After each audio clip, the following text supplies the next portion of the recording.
आपके सम्मुख जो है सॉल्यूशन पार्ट 4 का सेकंड पार्ट लेकर उपस्थित हूँ।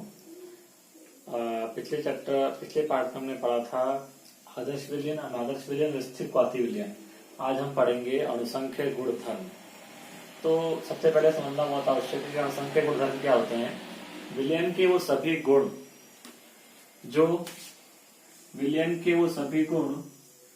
जो केवल विलय कणों की संख्या पर निर्भर करते हैं, ना कि उसकी प्रकृति पर, अणुसंख्य गुणधर्म कहलाते हैं।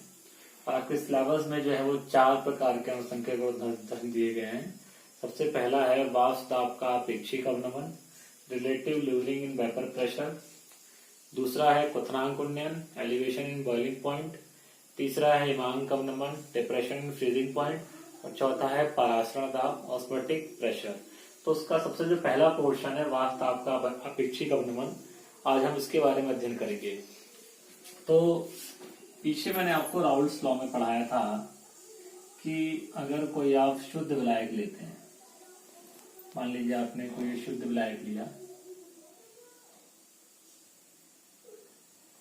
ये शुद्ध विलायक है आपका ये, और इसमें कोई आपने अवाष्पशील विलय पदार्थ घोल दिया, कोई अवाष्पशील विलय पदार्थ घोल दिया, तो उस कंडीशन में होगा क्या, इसका जो है वाष्प दाब घट जाएगा, यानी इसके वाष्प दाब में क्या आ जाएगी, कमी आ जाएगी। तो वाष्प दाब में जो ये कमी आ रही है इसको बोला जाता है वाष्प दाब का अवनमन। वाष्प दाब का अवनमन कारण स्पष्ट रूप से बताया गया था कि जब कोई अवाष्पशील विलय पदार्थ खोलेंगे तो जो अवाष्पशील विलय पदार्थ है उसकी सतह पे आगे इकट्ठे हो जाएंगे, और यहाँ से जो बाष्पित होने वाले कणों की संख्या जो होगी वो क्या हो जाएगी, कम हो जाएगी।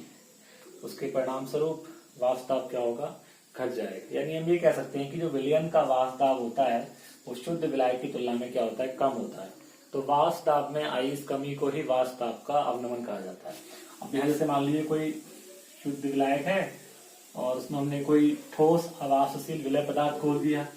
अब विलायक का मान लीजिए मूल अंश x1 है, विलय का जो है x2 है, विलायक के मूलों की संख्या n1 है और विलय के मूलों की संख्या जो है n2 है। तो उस कंडीशन में यहाँ जो वेपर बनेगी, और अगर हमें विलयन का कुल वाष्प दाब निकालना हो तो P इक्वल टू क्या आएगा आपका, P1, और P1 की वैल्यू क्या होगी, P1 नॉट x1। जैसा कि हम राउल्ट लॉ से पढ़ चुके हैं कि यहाँ पर केवल एक घटक क्या है, वो वाष्पशील है। तो इस विलयन का जो कुल वाष्प दाब होगा वो क्या होगा, P बराबर P1 equal to P1 not x1। तो अगर हम यहाँ से ध्यान देते हैं तो यहाँ से P1 की वैल्यू आएगी P1 नॉट x1। अब ये विलयन का कुल वाष्प दाब है, लेकिन शुद्ध विलायक का वाष्प दाब कितना था आपका, P1 नॉट। तो अगर हम वाष्प दाब में कमी कैलकुलेट करते हैं तो डेल्टा P बराबर आएगा P1 नॉट माइनस P1, यानी हो जाएगा P1 not minus P1 not x1। कैसे देखिए, मैं फिर बता चुका हूं कि विलयन का जो वाष्प दाब P1 है वो शुद्ध विलायक के वाष्प दाब से क्या है, कम है। क्योंकि जैसे ही हम ठोस पदार्थ घोल रहे हैं विलयन का वाष्प दाब क्या हो रहा है, घट जा रहा है। तो अगर आप वाष्प दाब में कमी निकालेंगे तो क्या होगा, ज्यादा में से कम घटाएंगे। तो यहाँ से अगर आप P1 नॉट कॉमन लेते हैं तो क्या आ जाएगा, 1 माइनस x1। अभी हो गया आपका P1 नॉट। आप जानते हैं x1 प्लस x2 बराबर 2, तो 1 माइनस x1 की वैल्यू आएगी आपकी x2। तो ये 1 माइनस x1 के स्थान पे कितना आ जाएगा आपका, x2 आ जाएगा। इस P1 नॉट को यहाँ ले जाते हैं तो delta P upon P1 not बराबर x2। इसी को ही delta P upon P1 naught को ही वाष्प दाब का अपेक्षिक अवनमन कहा जाता है। यानी हम कह सकते हैं कि किसी भी विलायक के लिए जो है वाष्प दाब का जो अपेक्षिक अवनमन होगा वो उसमें उपस्थित ठोस अवाष्पशील पदार्थ के मूल अंशों के योग के बराबर होगा। मान लीजिए अगर आपने इसके अंदर 2 पदार्थ घोल दिए या 3 पदार्थ घोल दिए तो यहाँ पे सबका क्या होगा, मूल अंश जुड़ जाएगा। अगर हम मान लीजिए 3 पदार्थ घोलते तो उसकी वैल्यू कितनी आती, delta P upon P1 not की वैल्यू कितनी आती, x2 प्लस x3। अगर आप 4 पदार्थ घोलते तो कितनी आती, x2 plus x3 plus x4। तो यहाँ से थोड़ा ध्यान देने वाली बात है, delta P upon P1 not की वैल्यू कितनी आ गई आपकी, x2 आ गई। अब एक बार ध्यान दीजिए, अगर हम ये मान लें कि जो विलय पदार्थ है उसकी मात्रा W1 ग्राम है, उसका अणुभार जो है वो M1 है। जो विलायक है उसकी मात्रा W1 है और उसका जो अणुभार है वो M2 है। तो सॉरी यहाँ जो विलायक है उसकी मात्रा W1 है, अणुभार जो M1 है, और जो विलय पदार्थ है उसका अणुभार जो है W2 है और अणुभार जो है वो M2 है। तो उस कंडीशन में अगर मैं N1 की वैल्यू निकालूं तो कितनी आएगी, W1 बटा M1, और अगर मैं N2 की वैल्यू निकालूं तो N2 की वैल्यू आएगी W2 बटा M2। क्यों, मोलों की संख्या जो होती है भार बटे अणुभार, तो यहाँ पर भार कितना है W1, अणुभार हो गया M1, यहाँ पर भार है W2, अणुभार कितना हो गया आपका M2। तो अब अगर हम आगे कैलकुलेट करें तो delta P upon P1 not बराबर X2 का मान कितना आएगा, N2 upon N1 plus N2। आप पीछे पढ़ चुके हैं और हम जानते हैं कि जो विलय के जो मोल होते हैं वो विलायक की तुलना में बहुत कम होते हैं। तो ऐसी कंडीशन में आप N1 प्लस N2 को लगभग M1 के बराबर आप मान सकते हैं। तो कितना आ जाएगा, delta P upon P1 not, यहाँ इसके स्थान पे क्या जाएगा आपका N1, तो कितना हो जाएगा N2 बटा N1। N2 का मान रखते हैं W2 अपॉन M2 और इसका मान रखते हैं W1 अपॉन M1। इसको ऊपर ले जाते हैं तो ये हो जाएगा आपका W2 into M1 upon W1 into M2। यानी कुल मिला के फॉर्मूला क्या बन जाएगा, डेल्टा P की वैल्यू कितनी बताई थी मैंने, P1 not minus P1 upon P1 not बराबर W2 into M1 upon W1 into M2। तो ये वाष्प दाब के आपेक्षिक अवनमन के लिए एक फॉर्मूला निकल के आ गया। तो इस तरह से ये पहला जो कॉलिगेटिव प्रॉपर्टी यहाँ पे आपका पूरा हुआ। इस पर हम एक न्यूमेरिकल कर लेते हैं।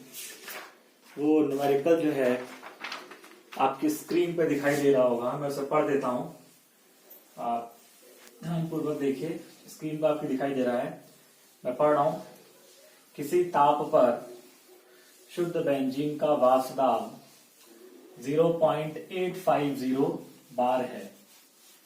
किसी ताप पर शुद्ध बेंजीन का वाष्प दाब 0.850 बार है। 0.5 ग्राम आवासशील विद्युत अनवघट्य ठोस को 29 ग्राम बेंजीन में घोला गया। प्राप्त विलयन का वाष्प दाब 0.845 बार है।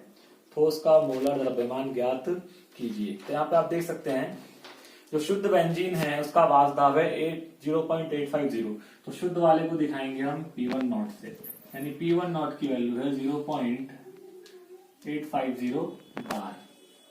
ठीक है, अब इसमें 0.5 ग्राम आवासशील विद्युत अनवघट्य घोला गया।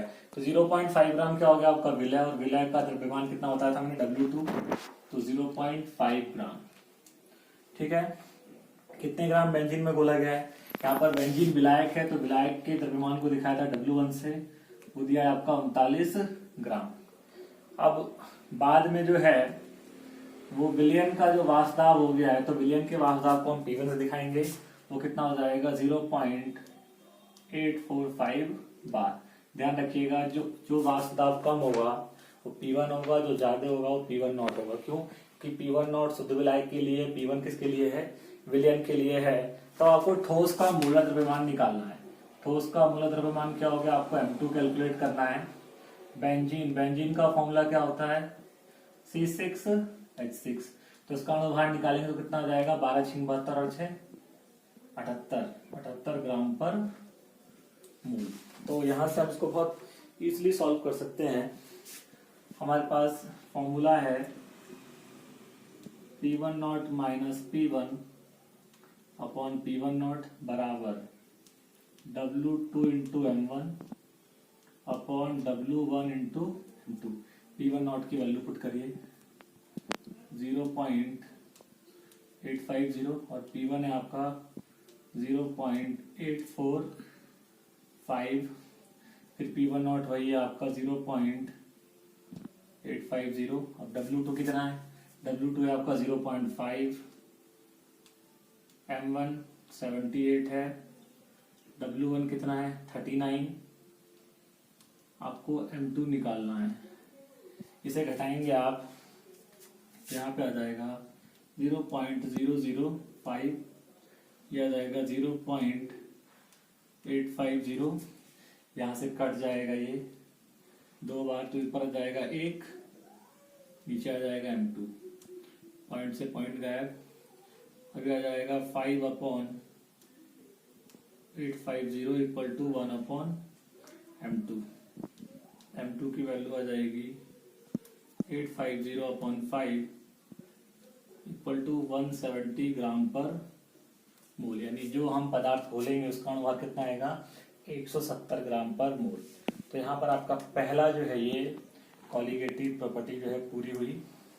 अगले चैप्टर में हम 2 कॉलीगेटिव प्रॉपर्टी का अध्ययन करेंगे, हिमांक अवनमन और क्वथनांक उन्नयन। तब तक आप इसका अध्ययन करिए। धन्यवाद।